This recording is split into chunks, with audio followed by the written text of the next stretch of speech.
नमस्कार दोस्तों, मैं रविंद्र कुमार स्वागत करता हूं आपके अपने YouTube चैनल बेसिक एजुकेशन में। दोस्तों आइए आज हम लोग ज्योग्राफी का पार्ट 2 पढ़ेंगे। पार्ट 1 हम लोग ऑलरेडी पढ़ चुके हैं। अगर आपने वो वीडियो नहीं देखा है तो मेरे चैनल पर जाकर देख सकते हैं। तो आइए स्टार्ट करते हैं। दोस्तों पिछले वीडियो में हम लोग कुछ भारत के पड़ोसी देशों के बारे में पढ़े थे, ठीक है। आइए फिर से एक बार रिकॉल करते हैं। तो ये हमारे पड़ोसी देश है अफ़गानिस्तान, पाकिस्तान और यहाँ पे चीन, नेपाल, भूटान, बांग्लादेश, म्यांमार और यहाँ पे श्रीलंका और मालदीव। टोटल दोस्तों 9 ऐसे देश हैं जो कि हमारे पड़ोसी हैं, ठीक है। इसमें से 7 ऐसे देश हैं जो कि स्थल से हमारे देश से स्थल से घिरा हुआ है और 2 ऐसे देश हैं जो कि हमारे देश से जल से घिरा हुआ है, ठीक है। और 3 ऐसे देश हैं जो कि हमारे देश से जल और स्थल दोनों से घिरा हुआ है, ठीक है। तो 3 कौन कौन से हैं? पाकिस्तान, बांग्लादेश और म्यांमार, ठीक है। यह हम लोग पिछले वीडियो में पढ़ चुके हैं। तो आइए आगे बढ़ते हैं। और पिछले वीडियो में थोड़ा मैं भारत के चौहद्दी के बारे में भी बताया था आप लोगों को, तो फिर से उसको भी रिकॉल कर लेते हैं। क्योंकि दोस्तों रिकॉल करने से हमारे जो फिर से अगर दोबारा एक ही चीज़ को दोबारा पढ़िएगा तो थोड़ा जल्दी याद भी हो जाता है।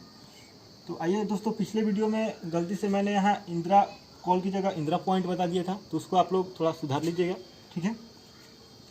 तो भारत के चौहद्दी के बारे में मैंने बताया था कि जो उत्तर में है सबसे उत्तरी बिंदु उसको इंदिरा कॉल बोला जाता है, ठीक है, जो कि जम्मू कश्मीर में है। नीचे में आ जाइए तो कन्याकुमारी जो कि तमिलनाडु में है, पिछले वीडियो में भी मैंने बताया था। और पूर्वी बिंदु वलांगू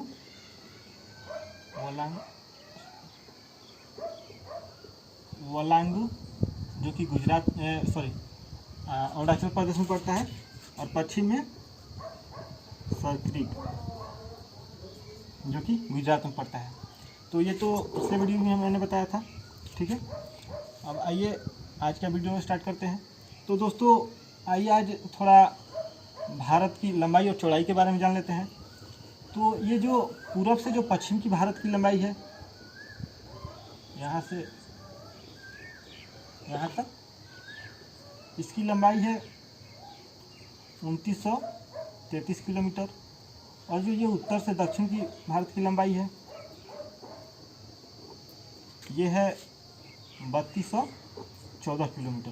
तो पूरब से पश्चिम की तुलना में उत्तर से दक्षिण में ज़्यादा लंबा है भारत, ठीक है। अब आइए कुछ पड़ोसी राज्यों के बारे में बात कर लेते हैं कि जो कि हमारे पड़ोसी देश से लगा हुआ है, ठीक है। तो टोटल 17 ऐसे राज्य हैं हमारे भारत के टोटल, जो कि पड़ोसी देश से लगा हुआ है 17। और 9 ऐसे राज्य हैं जो कि समुद्र तट से लगा हुआ है। तो वो हम लोग अगले वीडियो में पढ़ेंगे, ठीक है।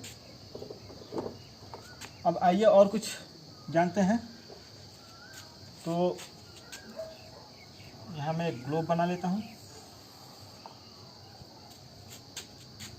दोस्तों मैंने बताया था यहाँ पे कि ये जो ग्लोब है इसके बीचों बीच एक रेखा गुजरता है जिसका मान 0 डिग्री है। इसको हम लोग विषुवत रेखा बोलते हैं।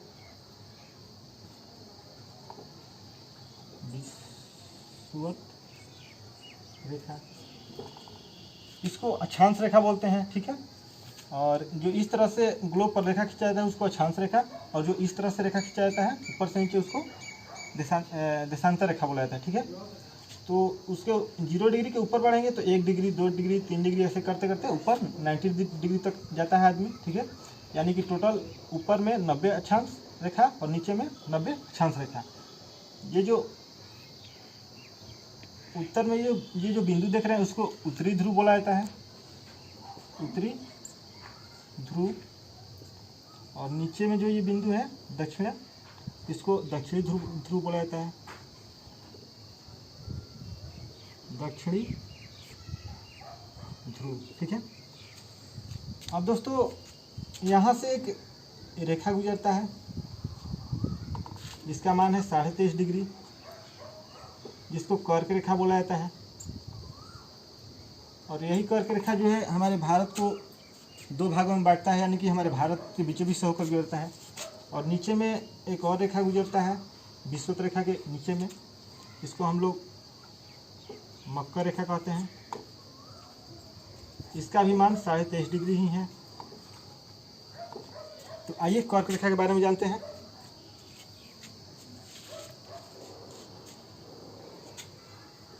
एक मिनट दोस्तों, आइए दोस्तों स्टार्ट करते हैं। तो ये जो कर्क रेखा है ये हमारे भारत के बीचों बीच से होकर गुजरता है।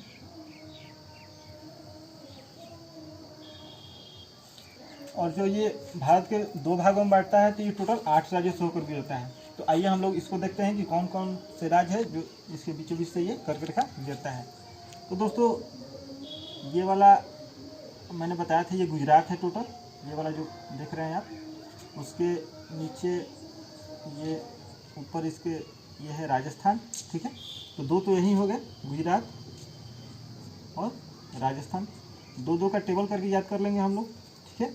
उसके बाद यहाँ पे आइए मध्य प्रदेश और छत्तीसगढ़। जानते हैं कि भारत के बीचों बीच मध्य प्रदेश है, छत्तीसगढ़, दो हो गया। फिर उसके बाद यहाँ पे आते हैं तो झारखंड और पश्चिम बंगाल। उसके बाद दोस्तों यहाँ से दो राज्य से यहाँ से गुजरता है, जिसको हम लोग ट्रिक के माध्यम से याद कर लेंगे। इसको मैंने ट्रिक बनाया है दोस्तों, मित्र, आप कुछ भी करके याद कर सकते हैं। मित्र का मतलब मी से मिजोरम और त्र से त्रिपुरा, ठीक है। तो मिजोरम और त्रिपुरा, गुजरात, राजस्थान, मध्य प्रदेश, छत्तीसगढ़, झारखंड, पश्चिम बंगाल और लास्ट में मित्र यानी कि मिजोरम और त्रिपुरा। ये टोटल 8 राज्यों से होकर कर्क रेखा गुजरता है, ठीक है। अब आइए इस ग्लोब पर भारत की स्थिति जान लेते हैं। तो दोस्तों ये वाला जैसे मैंने बताया, ये जो है ये अक्षांश रेखा है। तो यहाँ पे मैंने बताया था दोस्तों कि जो हमारा भारत स्थित है ग्लोब पर, वो यहाँ स्थित है, यानी कि उत्तर और पूरब में, ठीक है। तो यहाँ स्थित है और ये हो गया भारत। और ये देखिए कर्क रेखा यहाँ से भारत को काट रही है, ठीक है।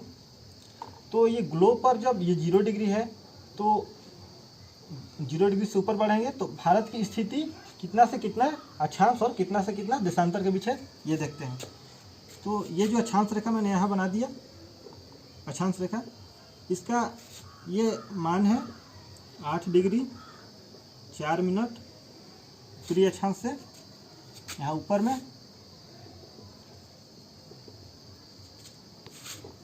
37 डिग्री 6 मिनट उत्तरी अक्षांश, ठीक है।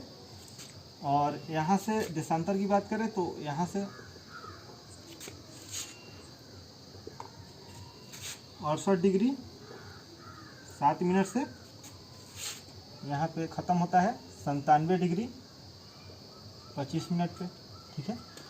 तो ये सब क्या है दोस्तों, तो ये वो स्थिति है जहाँ भारत ग्लोब पर हमारा भारत स्थित है, यानी कि इतना से इतना अक्षांश के बीच और इतना से इतना देशांतर के बीच, यानी कि 8 डिग्री 4 से 37 डिग्री 6 ऊपर में 37 डिग्री 6 अक्षांश रेखा और 68 डिग्री 60 से 97 डिग्री 25 देशांतर रेखा के बीच, ठीक है। और एक और क्वेश्चन आता है कि दोस्तों ये जो विषुवत रेखा है, इससे हमारे जो ये भारत का दक्षिणी बिंदु है, इसका दूरी कितना है, तो इसको याद कर लेंगे 876 किलोमीटर। यानी कि इस रेखा से ये भारत का इस रेखा से भारत स्थित है, तो इस रेखा और भारत के बीच में दूरी कितना है, 876 किलोमीटर। यहाँ मैं लिख देता हूँ कि विषुवत रेखा से भारत की दूरी 876 किलोमीटर। इसको याद करना एकदम सिंपल है, 876, ठीक है। अब आइए दोस्तों ये जो अक्षांश रेखा है जानते हैं, तो अक्षांश रेखाएं टोटल कितनी होती हैं ये भी देख लेते हैं। तो यहाँ से विषुवत रेखा से ऊपर बढ़िएगा तो टोटल 90 अक्षांश रेखा होता है, ठीक है। यानी कि ऐसे ऐसे करके 90 रेखा खींचा जाता है यहाँ से यहाँ तक, तो 90। और नीचे में 90 तो 180। तो टोटल अक्षांश रेखा कितना हो गया, अक्षांश रेखा टोटल तो ये हो गया 180। लेकिन दोस्तों ये एक विषुवत रेखा भी एक तरह से अक्षांश रेखा ही है, तो इसको भी हम लोग ऐड करते हैं तो 181। ठीक है, तो टोटल अक्षांश रेखा कितना हो गया 181। कहीं कहीं दोस्तों 180 भी दिया रहता है। ठीक है, तो अगर आप लोग को 181 दिया होगा तो 81 मारिएगा, 80 दिया होगा तो 80 मारिएगा। ठीक है, और इस तरह से जो रेखा खींचा जाता है ग्लोब पे, इसको देशांतर रेखा बोला जाता है। इस देशांतर रेखा की संख्या कितनी होती है दोस्तों, तो इसका होता है 360, यानी कि 180 देशांतर रेखा इधर से और 180 देशांतर रेखा इधर से। तो देशांतर रेखा 360। ठीक है, और दो देशांतर रेखाओं की जो ये बीच सबसे ज़्यादा दूरी होता है वो यहाँ पे होता है, आप देख सकते हैं, और सबसे कम दो देशांतर रेखाओं के बीच की दूरी तो ये ध्रुवों पे। ठीक है, ये हो गया। अब दोस्तों देशांतर रेखा से किसी देश का समय ज्ञात किया जाता है। ठीक है, तो कैसे ज्ञात किया जाता है आइए देखते हैं। ये जो देशांतर रेखा हमारे देश का देख रहे हैं, ये 68 डिग्री 7 मिनट से 97 डिग्री 25 मिनट। अब दोस्तों इससे देश का समय ज्ञात किया जाता है। तो ये 68 और 97, इन दोनों के बीच में 30 देशांतर रेखा है। ठीक है, और एक देशांतर रेखा बराबर 4 डिग्री होता है। आइए देखते हैं कैसे।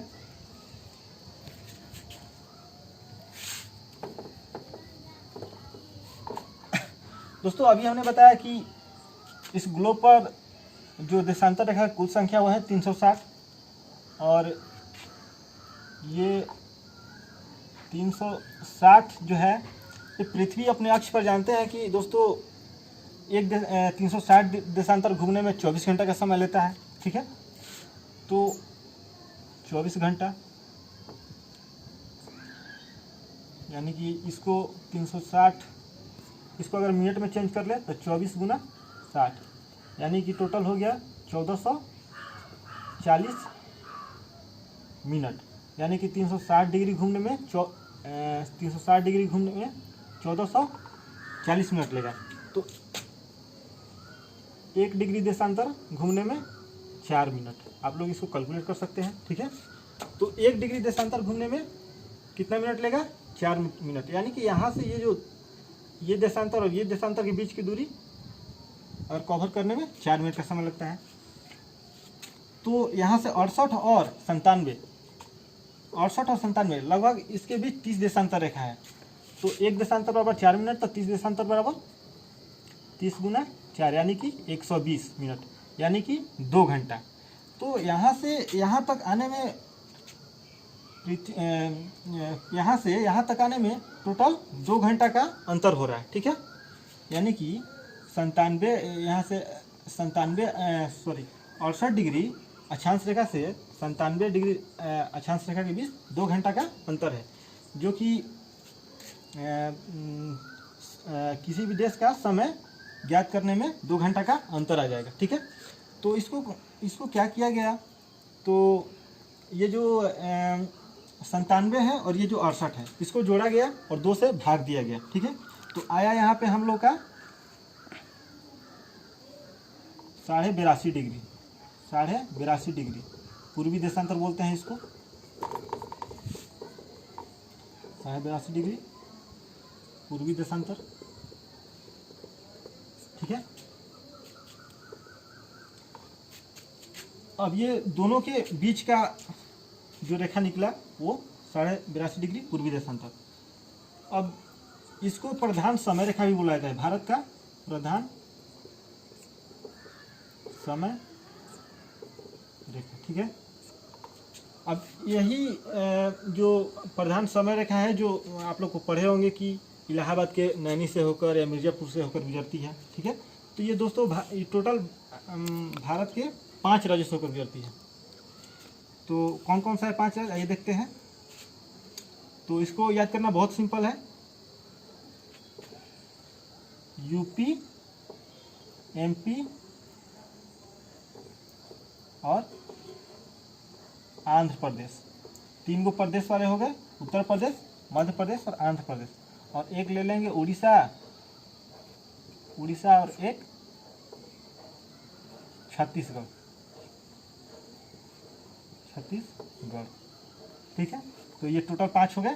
कौन कौन सा? यूपी, एमपी यानी कि उत्तर प्रदेश, मध्य प्रदेश, आंध्र प्रदेश, उड़ीसा और छत्तीसगढ़, ठीक है। और यही जो 82.5 डिग्री पूर्वी देशांतर रेखा है, जो इलाहाबाद की मिर्ज़ापुर से होकर गुजरती है, जो कि यूपी में पड़ता है, ठीक है। तो आज हम लोग कुछ ग्लोब के बारे में पढ़े, कुछ भारत की लंबाई चौड़ाई के बारे में पढ़े, प्रधान समय रेखा के बारे में पढ़े। इससे आगे अगले वीडियो में हम लोग कुछ और पढ़ेंगे। तो आज का वीडियो हमारा यहीं समाप्त होता है। दोस्तों, अगर ये वीडियो आप लोग को अच्छा लगा है तो इस वीडियो को लाइक कीजिएगा, चैनल को सब्सक्राइब कर लीजिएगा और साथ ही साथ दोस्तों को शेयर भी कीजिएगा, ठीक है दोस्तों। Thank you.